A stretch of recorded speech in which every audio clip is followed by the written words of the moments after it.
Hi everyone, welcome to week 3 of Bittersweet. This is our last week. Our series bottom line is the best thing you can do with the worst stuff that happens to you. And our goal is to give students a space to process the hurts they may have experienced and remind them that it's okay if healing from the hurts takes time. As we courageously want you to take the first steps in forgiving. Our week 3 bottom line is forgiveness can take time, which is totally understandable. Our scripture is Genesis 45, 4-5, NIV, and Matthew 18, 21, and 22, NLT. I'll go ahead and read those now. All right, for Genesis.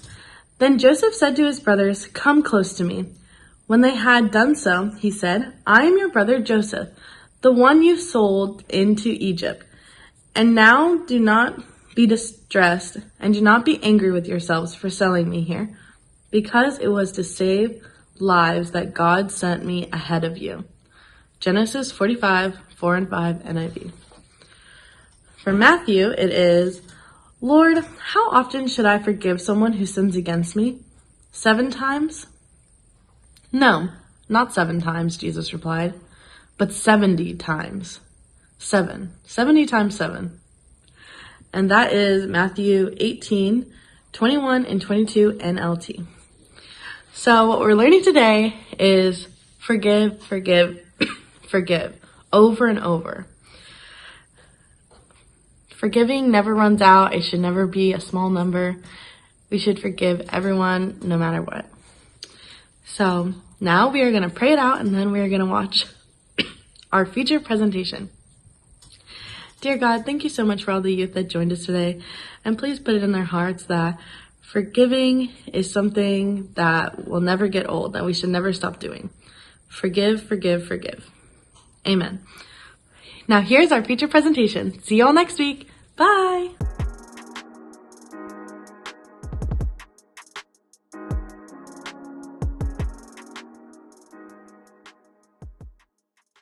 Okay, be honest. Have you ever given up on something because it just took too much time? I do that all the time. Like if my phone takes more than 10 seconds to load a video, it is time for a new phone. Or if popcorn takes more than 3 minutes to make, I will choose a different snack. Or like stand in an actual line to get food. No, thank you. I will mobile order and pick it up as soon as I get there. Like we're just not good at things that take a long time. And that's why we have fast food and microwave popcorn and high-speed internet and Amazon Prime. Like we like things to happen quickly, and that is good in most areas of life. Like I'm never gonna disagree with having instant noodles, but there are some really important areas of our life where our need for speed just might hurt us. And one of those areas is forgiveness. For the past couple of weeks, we have been talking about this idea of forgiveness. We have talked about how at first it can feel sweet to hold on to bitterness, but we learned that bitterness is actually harmful, and holding on to bitterness and resentment actually hurts you more than it hurts the person that you're upset with. Then last week, we talked about how much we have been forgiven and need to learn how to forgive ourselves and others by canceling the debt or the wrongs, not the person. And while all of this is true, what's also true is this simple fact. Most of us have tried forgiveness and it didn't seem to work. Like maybe you decided to forgive your sibling, but every time you think about what they did, you get angry. Or maybe an ex-girlfriend or an ex-boyfriend or an ex-friend just keeps popping up in your life. And while you decided to forgive them, you still kind of want to tell the world all the awful things they did to you. Or think about a time in your own life that you needed to forgive someone for something, small or large. Think about it, get it in your mind. We have all said something like, "I just can't forgive that person," or "I tried to forgive them, but it didn't work because I'm still so hurt." Because like anything else in our life, we want results immediately. When it comes to forgiveness, we want to feel better now. See, this is true if you're the one doing the forgiving, right? You don't want to be hurt anymore. You don't want to be angry anymore. You don't want that feeling in the pit of your stomach every time you remember what was done. You just want it to go away. But This is also true if you're the one who did something wrong and needs to be forgiven, when you're waiting for someone to forgive you. Like, you want your mom to move on, you want your dad to stop giving you the silent treatment, you want your friend to stop being angry with you, you just want their forgiveness, and sometimes that takes time too. And when we decide to forgive and don't get the instant results, we all tend to think the same thing. It just didn't work, right? Forgiveness doesn't work. Like, we start thinking like, you know what? The best thing I can do with the worst stuff that happens to me is clearly not forgiveness, because that clearly didn't work, right? The question is though, what do you do now when you have tried something and it didn't seem to work? Like, do you have other options? And like, if you gave forgiveness a shot and you still don't feel any better, should you just give up on the idea of forgiveness altogether? Well, today I want to look at a story from the very first book of the Bible called Genesis. And today we're going to look at a story about a guy named Joseph, okay? The story of Joseph's life is actually a long story filled with tons of smaller stories and plot twists, and I'm going to walk through a few of them today. See, Joseph had the kind of life where one thing after another happened to him. Okay, so we're going to explore the story of Joseph. Joseph was the youngest of 11 brothers, and he happened to be his dad's favorite. He even had a special brightly colored coat that he would wear, right? This was a gift from their dad. And the special coat would remind his brothers that Joseph was their dad's favorite kid. See, when Joseph was 17 years old, he had a dream that his older brothers would bow down to him. And then he had another dream that his older brothers and his parents would bow down to him. Of course, when he told his brothers about this dream, it ticked them off even more, and their hatred for him grew to the point that they plotted to kill their own baby brother. Guys, there's so much drama in the story. You're going to have to check it out on your own. I can't get through all the details. It's in Genesis chapter 37, okay? But long story short, for this part of Joseph's life, basically, he ends up getting sold and enslaved to the Egyptians, not killed, okay? Then, through a series of unfortunate life events, Joseph was framed, okay? Framed and put into prison. Okay, but then, time and time again, the writer of Genesis tells us that God was with Joseph. And so Joseph prospered, or he succeeded in whatever he did, even in prison. Fast forward a little bit more, and Joseph, while in prison, was able to interpret or explain the dreams of two other prisoners. One of those prisoners was this guy who actually worked for the king. He was the king's right-hand man, and his role was to be a cupbearer, right? He's the guy responsible for making sure that no one poisons the king's drink. Yeah, I don't know what he was doing in jail. Who knows, okay? But fast forward another 2 years, and Pharaoh, the guy in charge of all of Egypt, has a dream, okay? Remember, Joseph can interpret dreams, and so remember the cupbearer? Well, the cupbearer, who is now out of prison, remembered Joseph's ability to explain dreams, and so Pharaoh called Joseph out of prison so that Joe could tell him all about what his dream meant. All right, so once again, we see Joseph winning, right? Because he was able to accurately explain the dream to Pharaoh. And what was happening in the dream basically was that the whole land was in danger of running out of food and having a famine for several years, okay? So Joseph tells the king, like, hey, this is what your dream meant, okay? And so Pharaoh was really impressed with his great wisdom. And so he put Joseph in charge of all the land, second only to Pharaoh himself. So you've got Pharaoh and then you've got Joseph. Okay, we're still in Joseph's story. Fast forward a lot. 22 years after selling Joseph into slavery, his brothers come to Egypt in search of food, okay? Because where they were, there was a famine. And so they had to come to Egypt to search for food. And Joseph recognized them. He saw his brothers and knew they were his brothers. But they thought Joseph was dead this whole time, so they didn't recognize him. Okay, so after a series of tests that Joseph puts his brothers through, they had to pass all these tests, Joseph finally tells his brothers who he is, okay? So that's where we're picking up the story right now. Okay, then Joseph said to his brothers, "Come close to me." When they had done so, he said, "I am your brother Joseph, the one you sold into Egypt. And now, do not be distressed and do not be angry with yourselves for selling me here, because it was to save lives that God sent me ahead of you." Joseph went through some crazy experiences in those 22 years, being hated by his siblings, being sold into slavery, being framed, going to prison, and then yes, ultimately finally in charge of Egypt, right? We see the happy ending when he's reunited with his family, but honestly, if it were me, knowing I'd gone through all of that because of what my brothers did to me, it would have taken a long time to get to a place of happiness. Like if I went through everything Joseph had gone through, I'd be pretty angry and bitter at my brothers for selling me in the first place. And I'm guessing that if I were in power and my brothers showed up asking me for help after selling me, I would have kicked them to the curb. But I am not Joseph, okay? Ultimately, over time, we see Joseph make the best out of the worst situations. Joseph shows us that healing takes time. There isn't a quick fix. There is no feel better when you forgive. There's no immediate reward. There's no way to get your emotions to follow what you know is true deep down. There's no way to make it all immediately better for you or for someone else. Forgiveness takes time.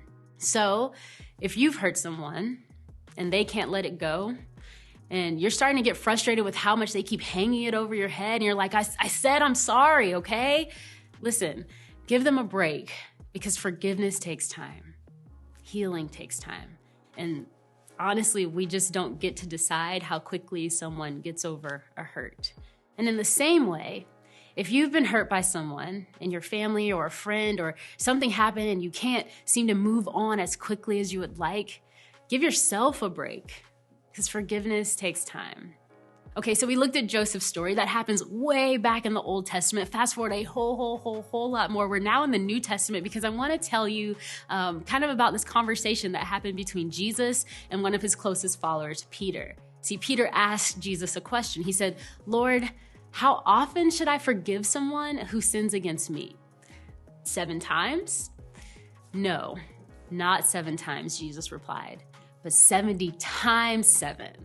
See, Jesus wasn't specifying 490 times exactly. It's not really for us to do the math and count, but he knew that when we would try forgiveness, it wouldn't always stick for us, right? We forgive, but then we pick back up our bitterness towards the other person.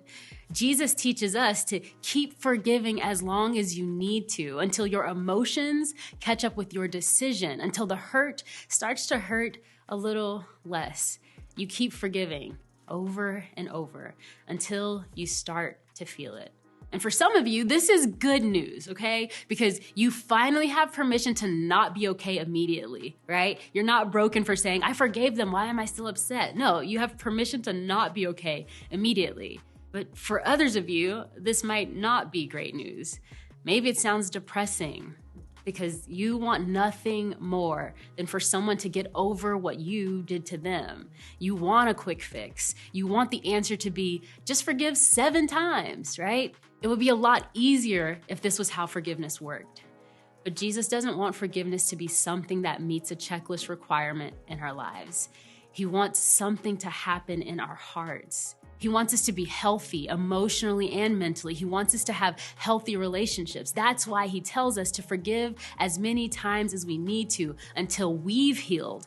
In fact, maybe forgiveness isn't a decision after all. Maybe it's not a single event, but maybe it's more of a heart posture, an attitude, a condition that changes our perspective over time. It's not something you can mark on the calendar, but it is something that can bring healing over time and change over time.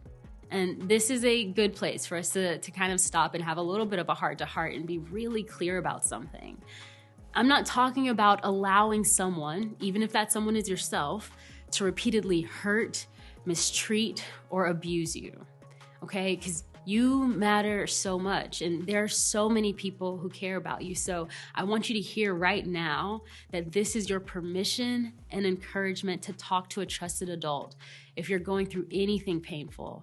Like, you don't have to carry that on your own. Okay, let's be honest about forgiveness. We want forgiveness and healing to work like an antibiotic, right? It would be so much easier if we were able to take a 7-day prescription and then we're cured.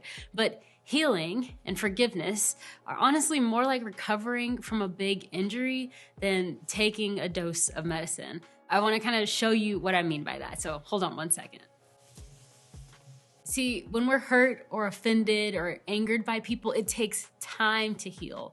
All healing takes time. And something small like your friend forgetting to text you back that one time, right? It may cause a little nick, and it can probably be covered with a small bandage, right? But even that takes a little bit of time to heal. You have to at least go to them and have a conversation and say like, hey, you didn't text me back. I felt some kind of way about it. You have to have that discussion. But you're annoyed for a few minutes, but when you mention it, you clear it up and you are able to forgive and move forward. It's all healed. But there are other kinds of offenses, right? Your parent misses your big game, or that one friend betrays you by telling your secret and changing the way other people think about you, or someone broke a promise to you and you're hurt and you're angry and you're confused and you're trying to get over it, but you can't stop replaying it over and over in your mind, right? Those offenses are like deep wounds or broken bones, and they take time to heal. They take challenging conversations. They take repeated, over and over, clear communication. They take prayer and time with God. They take all kinds of time to make sure that you're working on actual forgiveness. This is no small injury, right? These kind of injuries take time to heal. They take challenging conversations. They take repeated, clear communication. They take prayer and time with God. They take time to heal because forgiveness takes time. You have weeks of recovery. You go back in for checkups, and sometimes your body isn't getting better as fast as you want or even as the doctor wants. So you're told not to lift anything for a while. You're told you have to stay inside on the couch for a bit longer. You're told you can't text as fast or play video games for a while. But eventually you go in and you go for a normal checkup, and over time, the doctor tells you, hey, you can actually start lifting things again. You can actually start texting again and playing and going outside and doing all those things because healing takes time. But trust me, time will provide healing. Okay, I know it can be hard to hear. Dealing with healing and pain are not always easy, but I want you to hear this. There is hope. Even if this isn't exactly what you wanted to hear, take heart and be encouraged. There's always a way forward. You can forgive and you can find freedom from bitterness. Even if you were hoping for forgiveness and healing to go faster, at least knowing what to expect can make it a little bit easier as you work your way through. And you'll get through it if you trust God to be with you and guide you along the way. And okay, I don't want this to sound like just a little Band-Aid fix for actual real hurt. So let's talk about some actual steps that you can take. Chances are you've had someone or a few people come to mind these past couple of weeks as we've talked about forgiveness. There's been a situation in your mind or on your heart. Let's think about that for a second, okay? Because I want you to know it's okay if you're still working your way through the 70 times 7 of forgiveness. But it's also important that you keep making healing a priority, to keep forgiving again and again until it finally works as many times as it takes. How do you do that? Well, it's not complicated, but it will be challenging. Here are 3 steps you can take to begin to fully forgive someone. And y'all, I told you it's gonna be challenging, okay? So hear me out, but I know you can do this. The first thing you wanna do is pray for the person who hurt you. And I know that sounds so basic, but I promise you, praying for the best interest of that person will eventually change the way you think of them and even change your feelings towards them. And I know it's hard, so if you can't do that yet, I want you to just start by being honest with God about how you feel about them and ask God to change their heart and to work on your heart. Yes, you can even start the prayers just saying, Jesus, I am so hurt and so angry. I don't really see what you're doing. You can be as honest as you really want with God because He can handle your real thoughts. All right, so the first thing you're gonna do is pray for them. And the second thing you're gonna do, again, not easy, you're gonna serve them. And I know this sounds like a terrible idea. Yes, it's going to go against every instinct that you have, but it will also pave the way toward forgiveness. It'll soften your heart towards them. And you may even start to dislike them a little bit less. Okay, so serving them, you're like, what does that even mean? Well, maybe serving them looks like you just remember them, right? You remember to make sure that they're not left out of the group text or the weekend plans, right? Serving could look like making sure that they remembered, hey, there's a test today in third period. Like, you don't have to remind them of that, but maybe that's one small way of serving them. You can think of plenty of ways to serve that kind of stretch you to work out your forgiveness. Only you can kind of know what that is. And listen, if it's not safe to serve them in person, or even if it's not wise for the relationship to continue, if part of your forgiveness process means setting up boundaries, maybe serving them looks like you just remind yourself that they are more than their mistakes and bad decisions. And the third step is finally this. Repeat. Repeat praying for them and repeat serving them over and over. Pray, serve, repeat. Pray, serve, repeat, and keep doing that, okay? These are the best ways to work toward forgiveness. This is how you make your way through the 70 times 7.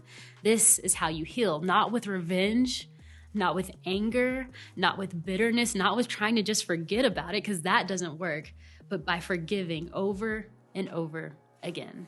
And if it sounds difficult, you are right. Like I said, it's not easy, but this is the way forward. You don't want to stay where you are, right? And not only that, if we are the one who needs to be forgiven, isn't this what we would want from someone else? But more than that, we need to remember this. Ultimately, forgiveness isn't about the other person at all. It's actually about you. It's about what's best for you. It's about becoming the person your Heavenly Father has created you to be, a person who is free from bitterness or resentment. So, as we wrap up this series, I want you to think about forgiveness in your own relationships. What's holding you back? What would it take to begin forgiving? What haven't you been able to forgive yet? Let's just be honest about that. What would it take for you to move forward and become who God wants you to be? Healthy and whole, not bitter and hurt. So make a decision this week to make forgiveness, like true forgiveness, a reality in your life.